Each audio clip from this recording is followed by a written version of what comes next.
Hello, my name is Rajdeep Nayak, and you're watching Rutherford Value Investing.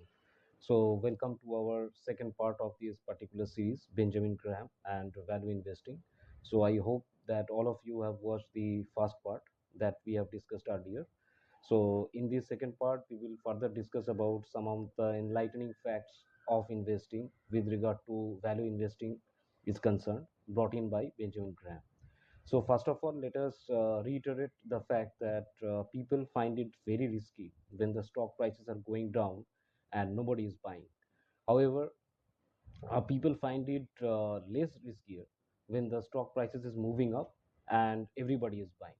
But in the second criteria, that is the latter one, there is euphorism, and that has two kinds of disadvantages. So Benjamin Graham has discussed these kind of disadvantages in two different discussions, I would say. So let us first understand the first discussions about when there is a increase in stock price, how does it makes a proper disadvantage for that particular company stock. So first of all, he talks about the valuation. Now, when you talk about the valuation, then there are various factors that are to be taken into consideration, and that varies from investor to investor. So the fact that he has brought into his discussion is first of all the price to earning. Now, price to earning, there are two kind of price to earning comparison with the current market price of the stock. So first of all, he discussed about the uh, I would say the average of the past 7 to 10 years earning per share. So as we all know, when we go through the statement of profit and loss, we get a profit after tax, and that profit after tax, when it is divided by the outstanding number of equity shares as shown in the company's balance sheet for the current financial year, we get the earning per share. Now, when we get the earning per share, so we have to take an average of those earning per share for the last 7 to 10 years at least. And whenever we get that figure, we should note that figure somewhere and then compare that figure with the current market price at which it is being quoted in the secondary market. Now, that current market price should not exceed 25 times the past 7 years earnings. So that is the first one of your valuation technique as per Benjamin Graham. And the second one is also with regard to price to earning, but it is connoted with regard to the current year's earning. Now, when we talk about the current year's earning, it is very simple. In the same way, we have to determine the earning per share for the last financial year, that is the current financial year, and we have to divide it and we have to compare it with the current market price. So, if you compare the current market price with the current year's earning per share, then we will get the multiple times at which the current market price exceeds the earning per share. So according to Benjamin Graham, it should not exceed 20 times. So here we get two kind of decision making process with regard to price to earning valuation method technique. Number one, when we take the average of these past 7 years valuation with regard to earning per share, then we need to compare the average 7 years earning with the current market price, and that current market price should not exceed 25 times the average 7 years earning per share. That is one. And the second one is that the current market price should not exceed 20 times the current year's earnings per share. So these two horizon has to be aligned together, and if the conjoint result is favorable, that is 25 times and 20 times both are met, then we can say that we are getting that particular stock at a reasonable valuation. Now, another thing he discusses about value investing is with regard to valuation. As far as valuation is concerned, I would say, is the disadvantage when other things remaining constant. When we do our research work, background work before taking a position in a particular company, in a stock of a particular company in a secondary market, we do various kind of calculations and so on with regard to valuation, with regard to owner's earnings, and with regard to debt equity and many other ratios. So everything remaining constant on that same basis, on that same fundamental, if the company's earning per share is going upward and all the other fundamentals are remaining constant, then there is a second disadvantage. The second disadvantage is that at the initiation stage, when we have done our research work, we got the intrinsic value per share. Now that intrinsic value per share we have already discussed in our earlier videos. You can refer to that and get a very good clarity about it. So the intrinsic value per share, when it is compared to the current market price, if the market price is increasing and the intrinsic value remaining constant, therefore the gap between the current market price and the intrinsic value is going on contracting over a period of time if there is a constant increase in the current market price. And what it does is the resultant effect will be a contraction of the margin of safety. The margin of safety is getting diluted and contracted to that extent. So then there is the discussion of equity component in an investor's portfolio. So when we talk about a portfolio, many investors try to keep it simple and have only equity in their portfolio as a 100% allocation in the asset class of equity. However, it depends upon investor to investor and varies from individual to individual that they prefer to keep various kind of investment securities, bonds, debentures, and so on as a part of their investment portfolio.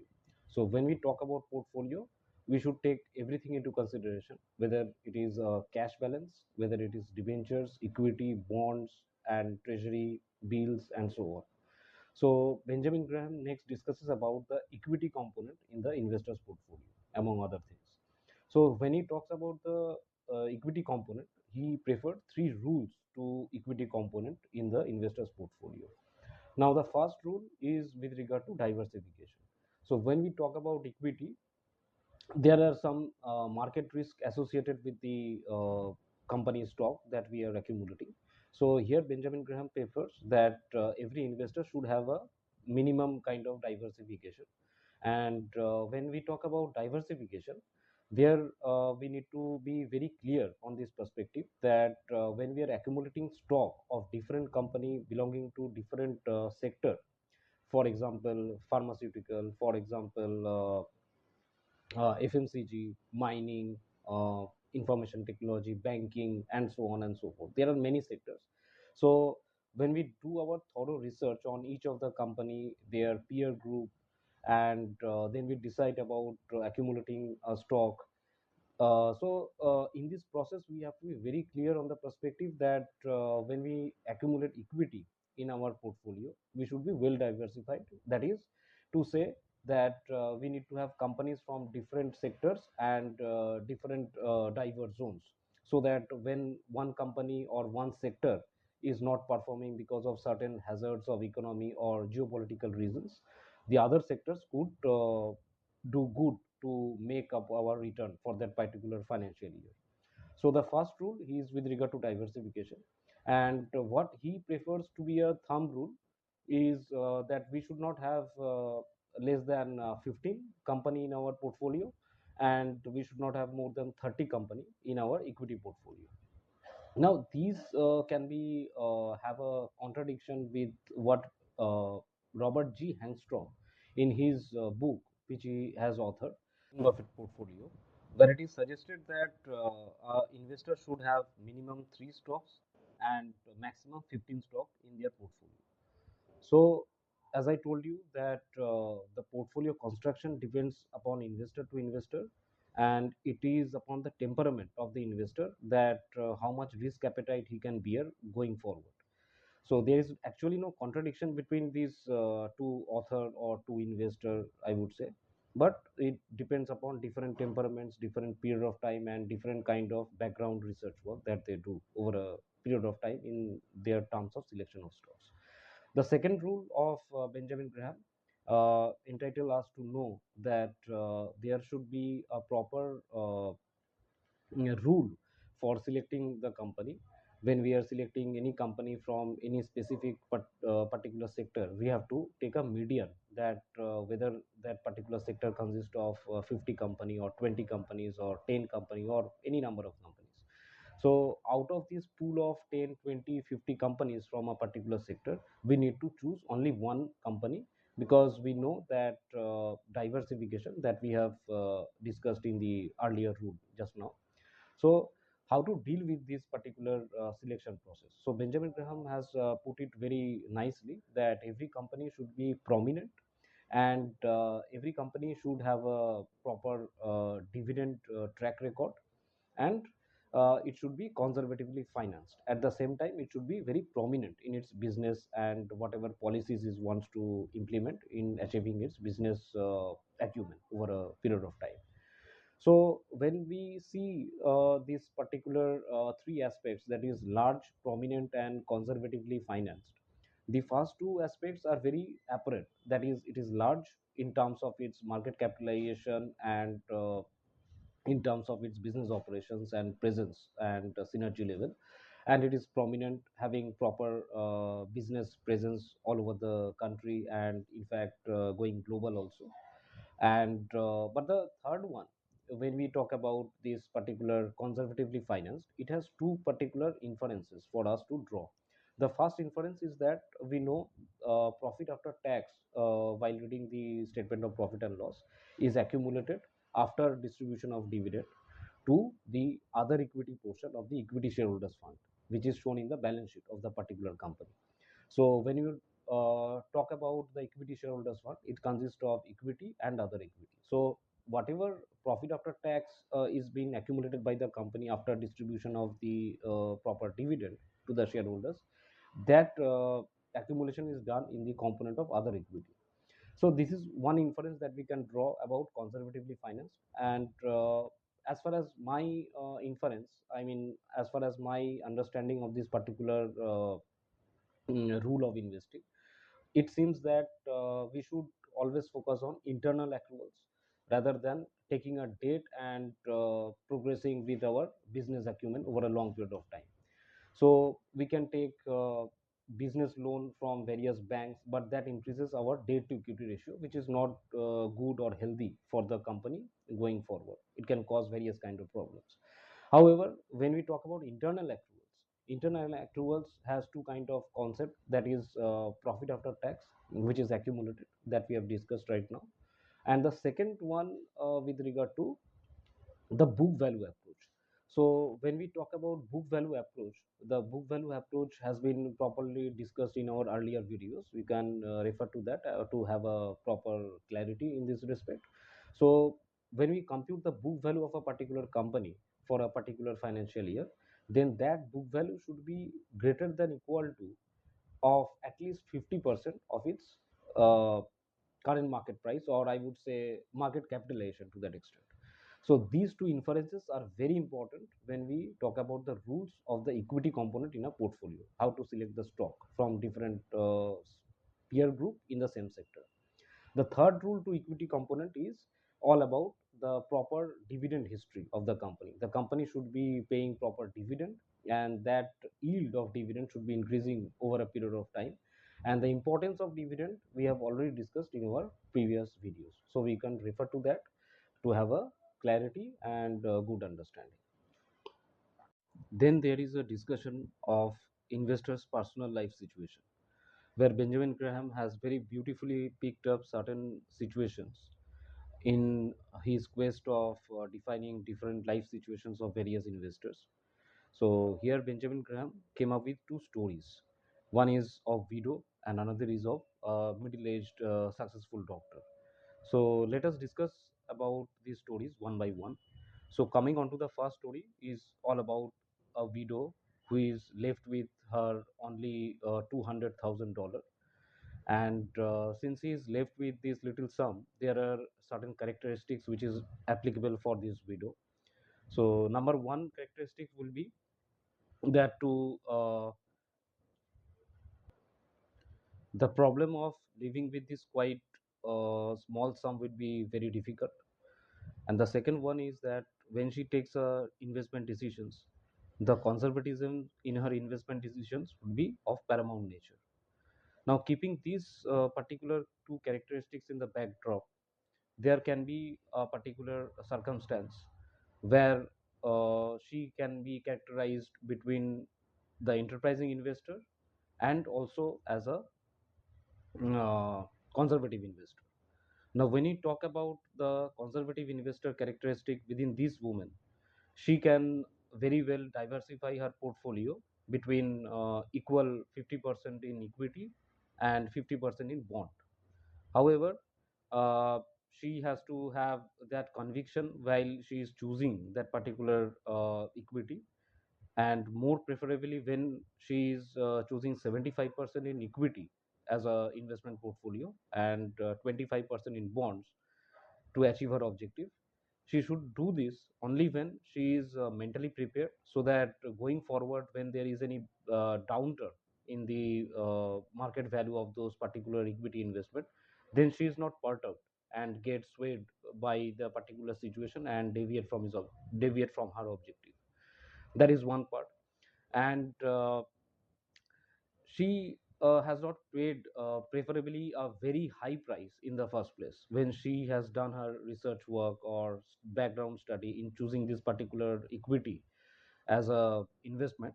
Then she has done her work in a streamlined manner, so that when there is any downturn in the equity portfolio for a long period of time, then she is not part of that. Her objective will not be met, and she has to sell the securities on a distress basis. So these are the two characteristics of the woman when she is dealing with the phenomena of the defensive investor. Now she can also choose to be a enterprising investor on the other hand. Now choosing herself to be an enterprising investor would be much more quite difficult, because she lacks expertise throughout her life in dealing with various kind of securities. So Benjamin Graham came up with this particular suggestion that she should diversify between equity and bond or any other kind of investment mechanism, provided that she does not indulge into any speculative activity for that matter. Speculative activity with regard to derivative, F&O, trading, and so on, where she has neither the expertise of a professional nature, or she doesn't have this kind of confidence for her overall success. So these things have to be kept in mind, and we can link this particular situation with our own life situations and the other market participants under various conditions. That would help us a lot. The next story is about a doctor who has a saving of dollar 100,000 and a steady accretion of his income with regard to per annum on a basis of dollar 10,000. So he has a base of 1 lakh dollar, and his income is steadily growing at a pace of 10,000 additional dollars every year.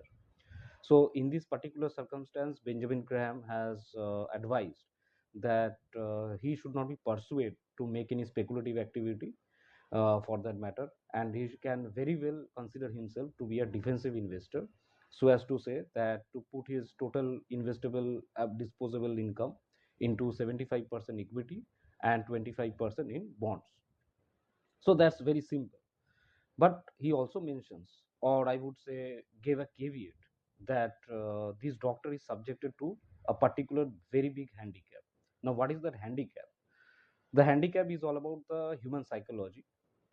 So, this doctor, being a doctor, he is tremendous confidence on his capabilities and intelligence, and also a strong desire to earn a very good return on his income, without realizing the fact that for having a good return on his income, he need to be thinking like an investor, and to have a very concentration and alertness of the matter, whether he is updated with all the business activities, all the product segment activities, whether he is reading the limited review report, segment report, auditor's report, and so on. And the other one, he should be very much professional in his approach to his investing phenomena, so that when he starts with a initial temperament to become a defensive investor, his temperament should not go on and keep on changing over a period of time due to the market fluctuations of this equity investing. So this is very important, and we have this peculiar approach of most of the market participants, whether they belong from a very qualified or a semi-qualified background with regard to any professions. That since I'm a doctor or an engineer or an accountant or for anything for that matter, that they have this confidence that since I'm literate in a specific field, I would be able to become a very successful investor, and that is my birthright to have a very good return on my investment. But here we need to have a very good clarity about thought process that we make as an investor. We can only become a very good investor when we learn all the principles of investing in investing sense. No other degree can guarantee us to become a very good investor over a period of time, whether we are a doctor, engineer, accountant, or anything for that matter. So this is one of the very important philosophy that Benjamin Graham has highlighted throughout his work. So then Benjamin Graham comes with a proper conclusion that as an ideal defensive investor, what should be our approach? So the conclusion is that when we purchase securities or invest in either equity, bonds, or any other kind of instrument in our portfolio, it does not depend upon our financial capability at that point in time when we are making that particular decisions, but it is very much dependent upon our temperament and financial equipment that we have in terms of our knowledge, experience, and our belief in the investment mechanism that we follow in terms of investment principles. So this is a very important conclusion provided by Benjamin Graham, because we have this proper connotation in our mind that since we are not starting with a very big sum, then we will not be fortunate to become a very good investor or a successful investor having tons of billions of dollars going forward. So that is not true quite for certain, that you need to start with $1 billion to earn another billion. That is not investing as far as value investing is concerned. You can very well start with a very humble sum of money, and you can go forward and have a very big success to. Okay, so that should be it for this episode. I hope that you all have enjoyed this episode, and if you have enjoyed this, please hit the like button, and see you in the next episode of this particular Benjamin Graham and value investing series. And thank you very much. God bless you.